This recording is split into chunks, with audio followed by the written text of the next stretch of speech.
எல்லோருக்கும் வணக்கம். இது உங்கள் விஜயவேந்தன். ஒரு சின்ன கதை சொல்கிறேன்.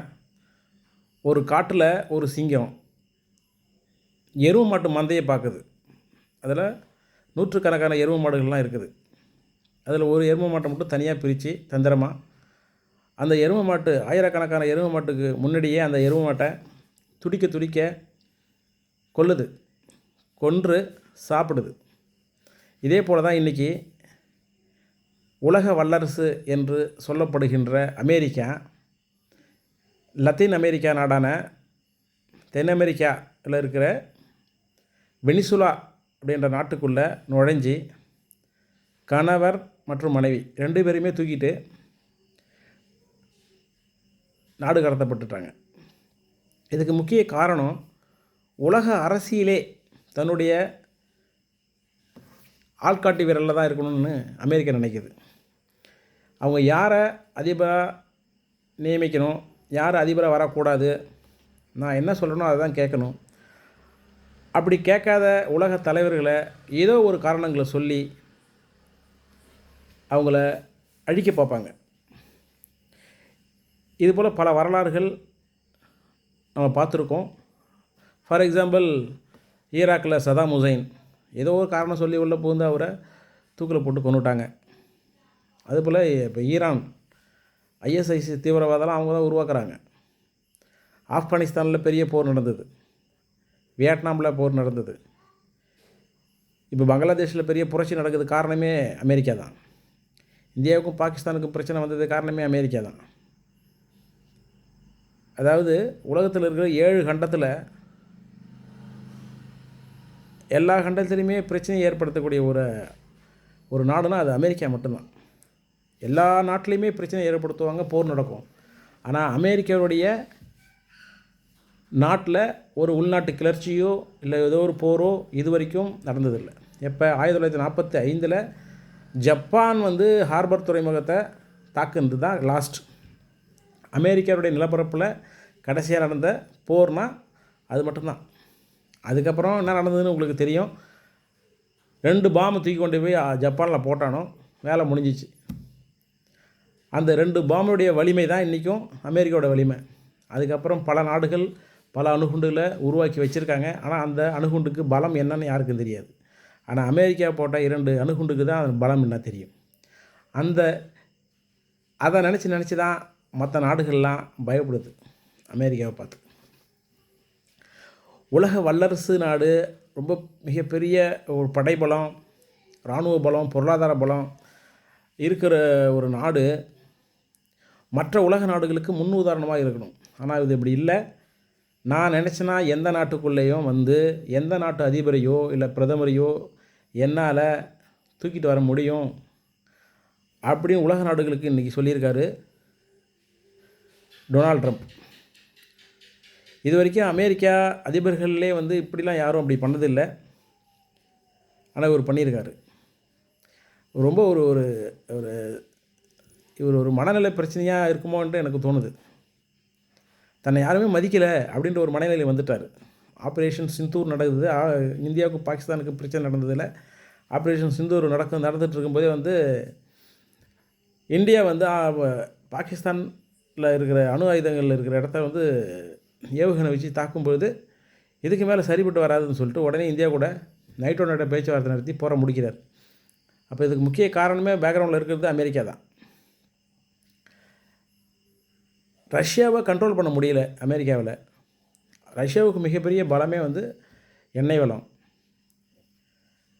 அந்த எண்ணெய் வளத்தை அதிகபட்சமாக நம்ம வாங்குறதும் பெரிய மக்கள் தொகை கொண்ட நாடு இந்தியா, இன்னும் சீனா அதிகமாக வாங்குகிறாங்க. இதை தடுக்க சொல்லி எவ்வளோ போராடுறாரு ட்ரம்ப்பு. ஆனால் இந்தியாவினுடைய பொருளாதாரத்தை நிறைய மனசில் வச்சு இந்திய பிரதமர் நாங்கள் எங்களுக்கு தேவையான பொருளை நாங்கள் ரஷ்யாவிடம் வாங்குவோம் அப்படின்னு நாங்கள் சொல்லிட்டார். இதனால் வேறு வழியே இல்லை. இந்தியன் பிரைம் மினிஸ்டர் மோடி மக்களால் தேர்ந்தெடுக்கப்பட்ட ஒரு மிகப்பெரிய தலைவர். அது மக்கள் செல்வாக்கு மிக அதிகம். உலக தலைவர்களே முதல்ல வராரு. இவரை எப்படி இப்படி வளர விடுறாங்க, எப்படி பண்ணுறது, இவரை கண்ட்ரோல் பண்ணுறது தெரியாமல் சுற்றி இருக்கிற நாட்டுக்குள்ளெல்லாம் பிரச்சனையை உண்டு பண்ணித்து இந்தியாவை எப்படியும் அடி பண்ணி வைக்கலான்னு பார்த்தாரு. அப்பயும் முடியல. கடைசி கட்டத்துக்கு இந்திய பிரதமரையே கொல்லலான்ட்டு சிஐஏ வந்துச்சு. சிஏ வந்து அது ரஷ்யாவோட உதவியால் பங்களாதேஷில் அவர் சுட்டு கொள்கிறாங்க. ஏதோ விஷம் வந்து கொள்கிறாங்க. ஸோ எந்த நிலைமைக்கு எதன் ஆழத்தில் கூட போகும் இந்த அமெரிக்கா. தன்னுடைய நாட்டை ஒரு உலக வல்லரசாவாக ஆக்கிறதுக்கும், மிகப்பெரிய பொருளாதாரமான நாட்டாக வச்சுக்கிறதுக்கு, தன்னுடைய டாலருடைய மதிப்பை வந்து உயர்த்துவதற்கு அமெரிக்கா எந்த ஒரு எல்லைக்கும் செல்லும் என்று அதுக்கான உதாரணம் தான் நேற்று நடந்துச்சு. வெனிசுலா அதிபரை கடத்தினது. வெனிசுலாவில் இருக்கிற ஒரு உலகத்தில் இருக்கிற 100%, 20% அந்த எண்ணெய் வளம் அங்கே இருக்குதுன்னு சொல்கிறாங்க. அதனால தான் வெனிசுலா மேலே பக்கத்திலே வேறு இருக்குது, அமெரிக்காவுக்கு பக்கத்திலே இருக்குது. அதனால் அது ஈஸியாக எடுத்துக்கலாம். எதுக்கு ஏதோ ஒரு காரணம் சொல்கிறாங்க. என்ன சொல்கிறதுனே தெரியல. ஏன்னா இது அதிபயங்கரமான ஒரு நடவடிக்கை. எனக்கே மனசு கேட்கல. அதனால தான் நானே வீடியோ போடுறேன் நான். ஆனால் இது கேட்பீங்களோ கேட்க மாட்டீங்களான்னு தெரியாது. என்னுடைய ஆதங்கத்தை நான் பதிவு பண்ணுறதுக்கு நான் கடமைப்பட்டிருக்கேன். ஆனால் இது மிகப்பெரிய ஒரு 3ஆம் உலகப் போருக்கு ஏற்படுத்தக்கூடிய ஒரு வழிவகை தான். மத்திய ஆசியா, மத்திய கிழக்காசியா, இதில் பல போர்கள் நடந்துகிட்டே தான் இருக்குது. இப்போ ஈரான், ஈராக்கு, சிரியா, பாலஸ்தீனம், இப்படி மத்திய கிழக்காசியாவிலேருந்து போர் நடக்கிறதுக்கு காரணம், முக்கிய காரணமே பேக்ரவுண்டில் இருக்குது அமெரிக்கா தான். ஆனால் அவங்க நாட்டில் வந்து பாதுகாப்பாக இருப்பாங்க எல்லாமே. மற்ற நாட்டில் வேணால் போர் நடக்கலாம். ஆனால் அமெரிக்காவுடைய மண்ணில் போர் நடக்காது. ஆனால் அவங்களுடைய பொருள் மட்டும் டெஸ்ட் பண்ணுறதுக்காக உக்ரைன் கொடுப்பாங்க. ரஷ்யாவுக்கும் உக்ரைனுக்கு பிரச்சனை இல்லை. இன்னும் இவ்வளோ 2-3 வருஷமாக நடந்துகிட்டு காரணமே அது அமெரிக்கா தான். அவங்க சப்ளை பண்ணலாம், ஆயுதங்களை கொடுக்கலன்னா அவங்க உக்ரைன் எப்போயோ தோற்று போயிருப்பாங்க. உக்ரைனை தேவையில்லாமல் நேட்டோ படையில் சேர்க்கணும்னு சொல்லி டார்ச்சர் பண்ணி அவன் சேர்க்க சொல்லி அவங்க சேர்க்கக்கூடாதுன்னு ரஷ்யா சொல்கிறாங்க. இவங்க அமெரிக்கா சேருன்றாங்க. ரஷ்யாவோட பாதுகாப்பை மனசில் வச்சு அதே ரஷ்ய அதிபர் புதின் வந்து போருக்கு தொடுக்கிறாரு. வேறு வழி இல்லை. ரஷ்யாவை பாதுகாக்கிறதுக்கு ஒரு வழி இல்லை. ஏன்னா ரஷ்யா சுற்றி இருக்கிற உக்ரைனில் வந்து நேட்டோவில் சேர்ந்துச்சுன்னா நேட்டோ படைகள்லாம் வந்து பக்கத்தில் வந்து ரஷ்யா ஈஸியாக தாக்கும். அதனால தான் வந்து அதிபர் புதின் வந்து உக்ரைனை இன்னமும் போர் நடத்திட்டு இருக்காரு. வேறு வழி இல்லை. அதுக்கு முக்கிய காரணமே வந்து அமெரிக்கா தான். இது நான் மிகப்பெரிய ஒரு கண்டனத்தை நான் இங்கே பதிவு செய்ய நான் விரும்புகிறேன். அமெரிக்காவினுடைய நடவடிக்கை மிகப்பெரிய ஆபத்தானது. இது மற்ற நாடுகள்லாம் பார்த்துக்கிட்டு இருக்குது. ஒரு சில நாடுகள் தான் அதுக்கு வந்து கண்டனத்தை தெரிவிச்சிருக்காங்க. ரஷ்யா, சீனா, இன்னும் வடகொரியா. இந்தியா நடுநிலையாக இருப்பாங்கன்னு நினைக்கிறேன். நாளைக்கு இந்தியாவுக்குள்ளே நுழைஞ்சும் பிரதமரை தூக்குறதுக்கு அவங்க தயாராக இருப்பாங்க. அவங்க ஏதாவது ஒரு காரணம் சொல்லுவாங்க. மிகப்பெரிய ஒரு மக்கள் செல்வாக்காக இருக்கிறாரு நம்ம இந்திய பிரதமர். அதனால் அவர் எதுவும் செய்ய முடியல. அதனால் பிதுங்கி போய் அமெரிக்க அதிபர் இருக்கிறாரு. மிகப்பெரிய ஆபத்து இது. இந்த செயல்கள்லாம் வந்து 3ஆம் உலகப் போருக்கு வழிவகுக்கும். இது மற்ற உலக நாடுகள்லாம் கண்டிப்பாக கண்டனம் தெரிவித்து உலக நாடுகள்லாம் ஒன்றாகி அமெரிக்காவை கண்டிப்பாக கேள்வி கேட்கணும்.